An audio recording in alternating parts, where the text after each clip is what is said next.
Assalamualaikum warahmatullahi wabarakatuh. Perkenalkan, nama saya Ulfa Setiawati dari kelas 1D dengan NIM 2020A1H140. Di sini saya akan membahas masalah korupsi di Indonesia, solusi yang akan dilaksanakan berupa program pencegahan anti korupsi. Ketiga, makna Pancasila sebagai solusi pencegahan anti korupsi di Indonesia. Dan yang keempat, nilai-nilai yang terkandung dalam Pancasila sebagai moralitas bangsa Indonesia.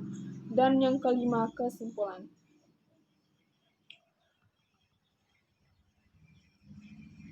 Oke, saya akan membahas masalah pertama, yaitu masalah korupsi di Indonesia.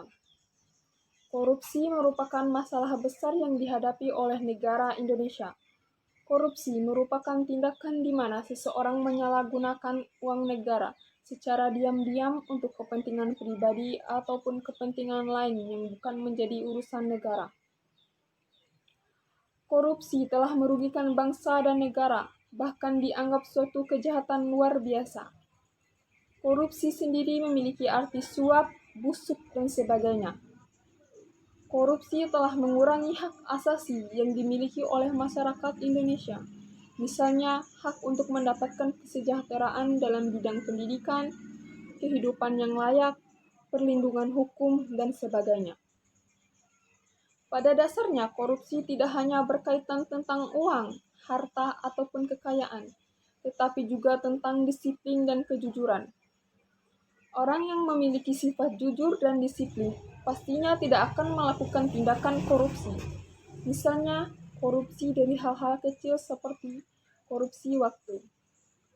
Korupsi waktu ini dimulai dengan tanda-tanda terlambatnya seseorang dalam menepati janji. Kemudian hal lebih besar lagi adalah mengingkari janji.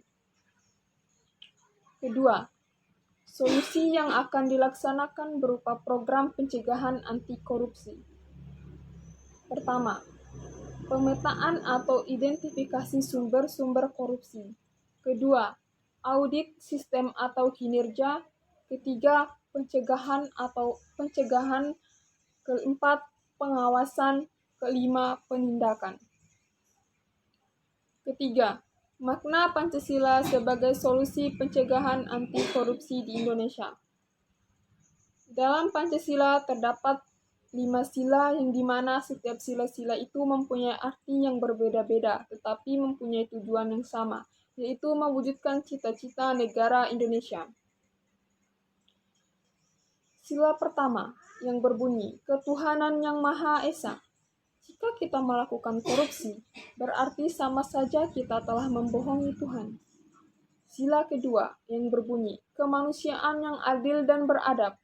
Sila ini memiliki makna untuk memperlakukan sesama manusia sebagaimana mestinya dan melakukan tindakan yang bermartabat, adil terhadap sesama manusia sebagaimana mestinya. Dengan melakukan korupsi, berarti sama saja telah melanggar sila kedua.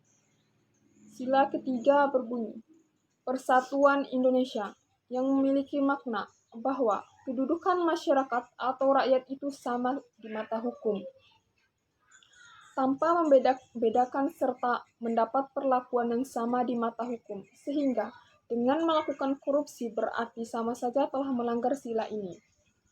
Sila keempat yang berbunyi, kerakyatan yang dipimpin oleh hikmat kebijaksanaan dalam permusyawaratan perwakilan. Dengan melakukan korupsi berarti sama saja telah melanggar sila ini, sebab sila ini mengandung makna untuk bermusyawarah dalam melakukan dan menentukan segala sesuatu agar berdampak baik bagi negara kita. Sila kelima berbunyi, keadilan sosial bagi seluruh rakyat Indonesia. Dengan melakukan korupsi berarti telah melanggar sila ini, sebab sila ini memiliki makna adil terhadap sesama dan menghormati setiap hak-hak yang dimiliki oleh masyarakat Indonesia. Poin keempat, yaitu nilai-nilai yang terkandung dalam Pancasila sebagai moralitas bangsa Indonesia. Pancasila sebagai dasar falsafah merupakan moral bangsa yang telah mengikat negara sekaligus mengandung arti telah menjadi sumber tertib negara dan menjadi sumber tertib hukum serta jiwa seluruh kegiatan dalam segala aspek kehidupan negara maupun masyarakat. Kelima, kesimpulan. Kesimpulan dari materi tentang korupsi yaitu, korupsi merupakan suatu tindakan yang tidak baik dan tidak terpuji. Selain itu, tindakan korupsi mengakibatkan kerugian yang besar bagi suatu bangsa dan negara. Mungkin itu saja yang bisa dapat saya sampaikan. Lebih dan kurangnya saya mohon maaf. Wassalamualaikum warahmatullahi wabarakatuh.